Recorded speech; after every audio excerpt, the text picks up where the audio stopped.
New York City is no bastion of conservative pro-gun thought. Thinking otherwise would be pretty delusional.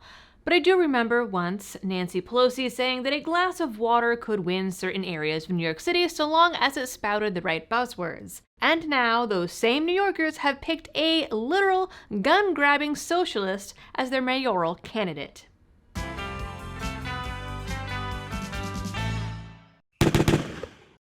Hello everyone and welcome back to the channel. New Yorkers have a mayor election coming up and the winner of the Democratic primary is causing quite a stir. Now, to be fair, the race is a no-win situation for pro-gun New Yorkers and even New Yorkers in general. Curtis Lua, head of New York's Guardian Angels, a nonprofit crime prevention team that has revived its patrols of the city subways this year, is running as a Republican candidate and is running unopposed. But he also ran in 2021 and only got 28% of the vote. That's still more than I would expect in the city, but he's not winning any elections. And as for the Democrats, well, they had the choice between granny-killing Andrew Cuomo, who signed the SAFE Act into law, and Zoran Mamdani, who advocates for a $30 minimum wage, rent freezes, hiking taxes on the rich, and in 2022 tweeted this: "We need to ban all guns." New York City uses ranked choice voting, and that won't be fully tabulated until July 1st, but Mamdani has enough of a lead that he's the presumed winner, and Bloomberg-backed Cuomo has conceded the race. That means we can also assume that he will become mayor in November, A, because he's the Democratic candidate, and B, because he hits a bunch of woke categories, including being a Muslim, Indian, and Ugandan immigrant who only became a citizen 7 years ago. And, of course, he is being supported by AOC. And if he's able to actually follow through on his proposals, it will be absolutely catastrophic for New Yorkers in many ways. But before I tell you all what he's hoping to institute in this city, including continuing the sweeping gun control that many think can't get any worse, I'd like to thank a big friend of this channel, Ammo Squared. Ammo Squared is an automated ammo subscription model that makes sure that you have ammo when you want it. But unlike traditional subscription services, you are not forced into a set budget or monthly shipments. There isn't even a set amount that you have to spend.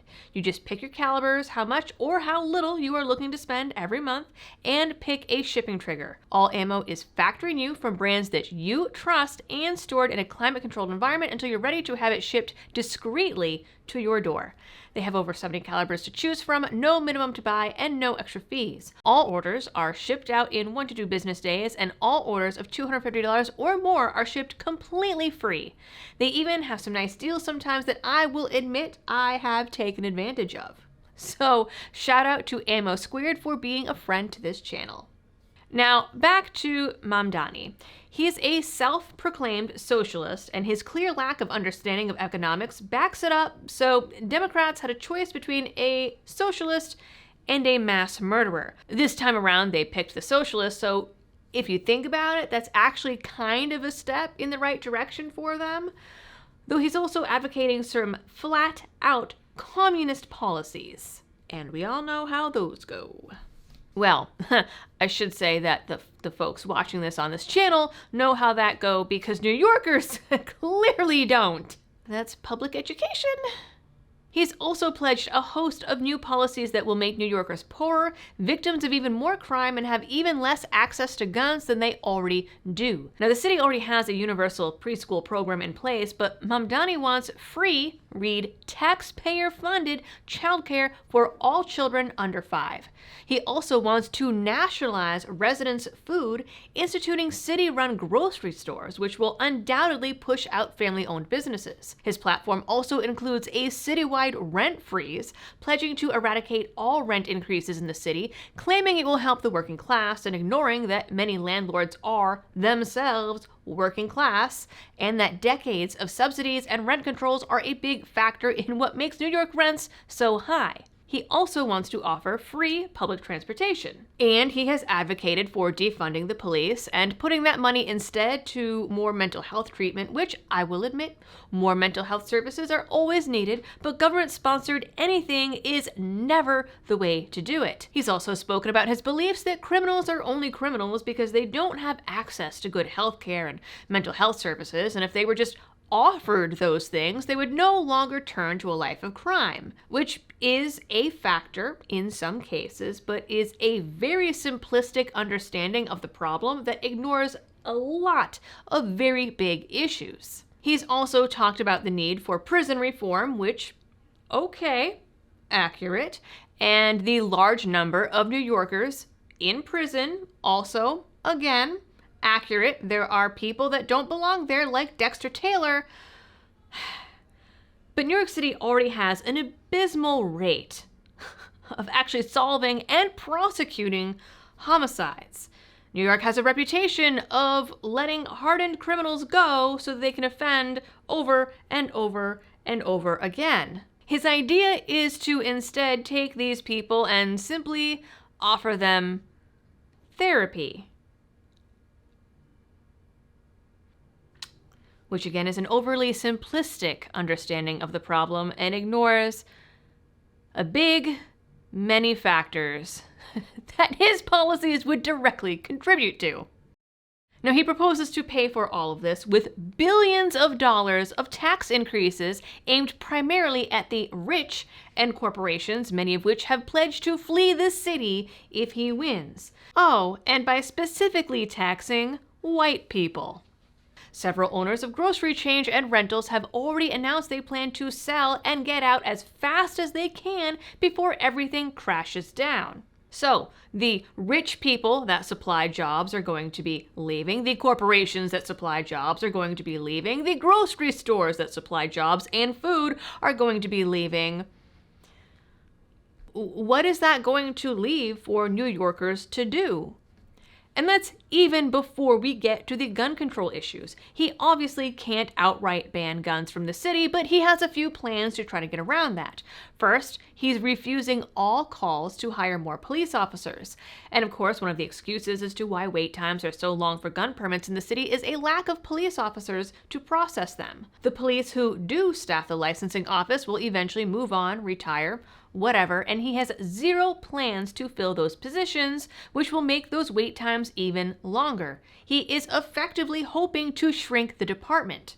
He's also been a fierce proponent of gun-free zones and sensitive places laws, which New York City has aplenty and are constantly trying to add to. Being that he has been a very vocal proponent of gun bans, I am sure that he has a lot more up his sleeve that he's going to try to do.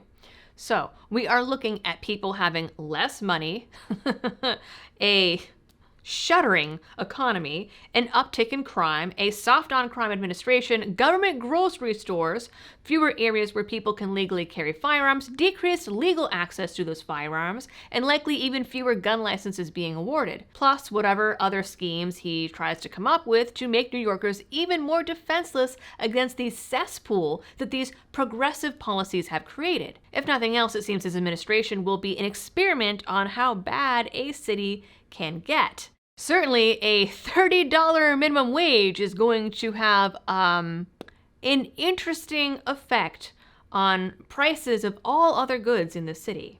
Now, there is a time to stand up and fight, absolutely, and a time to cut your losses and do what you can to give your family a better, more secure life. Now might be the time for some of you watching. Even if by some miracle Sliwa gets instead, he's talked about wanting gun owners to undergo regular psychological evaluations in order to maintain their rights. And while, yes, we can all say till we're blue in the face that it's unconstitutional, that anything that Mamdani might want to do is unconstitutional, that doesn't stop New York from doing it. I mean, look what happened with Bruin. They lost Bruin and are still doing the thing. So gun control in one hand, or gun control in the other. Certainly, when you have an instance of 70% of the population of the city voting against you, at least in the 2021 election, you might be fighting a rising tide. So let that serve as your warning to anyone who lives in or even directly outside the city, because you know, whatever happens in New York, it's going to spread. There is going to be a creeping effect metastasizing this outside of the city. So let this serve as your warning to keep an eye out, maybe consider your other options. Now that is it for this video. You guys know the drill for all of the algorithm things. I don't have to tell you every time. And as always, thanks for tuning in. Stay safe out there and happy shooting.